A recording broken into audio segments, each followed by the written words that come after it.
Hey guys, so today I'm going to do a review for you, and the review is going to be on the book If I Stay by Gail Forman, which I'm sure you've all heard about. It's a beautiful book, and I'm just going to read the blurb for you right now so you can get kind of an idea of the book. If you want to skip this bit, then skip ahead in the video, then you don't have to listen to me read the blurb. So, If I Stay. The 17-year-old Mia, surrounded by a wonderful family, friends and a gorgeous boyfriend, decisions might seem tough, but they're all about a future full of music and love, a future that's brimming with hope, but life can change in an instant.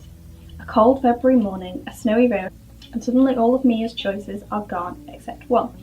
As alone as she'll ever be, Mia must make the most difficult choice of all. It is a really beautiful book. I'm going to try and keep this review as spoiler-free as possible, but if there are any spoilers, I will warn you beforehand, so don't worry about getting any spoilers if you want to read this book. I believe this book is a young adult book. Please tell me if I'm wrong. This book isn't very long. I think it's only like 300 pages. And so it's quite easy to get into. I got into it really quickly. Like, I picked up the book, read the first few pages, and instantly gripped. So it's very hard to put down, so I keep that in mind if you want to read it. But you know, that's always a good thing with books.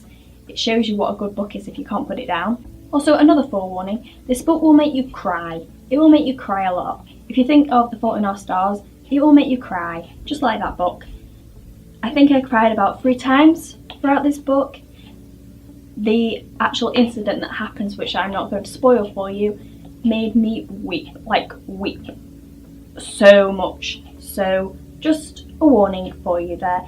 Don't pick up this book if you're expecting like everything to be happy and all that kind of stuff. It is really quite sad, but it's very moving and very beautiful, and I think once you've read this book, it kind of enriches the meaning of your life, which sounds really cliche, but I'm sure some of you who have read this actually know what I'm on about. So the characters in this book are Mia and her boyfriend Adam, and then her mum and dad, and her little brother. I can't remember what he's called, which is really annoying, but the characters are really well written. Mia is someone that I think you can relate to, and I can't fault that at all.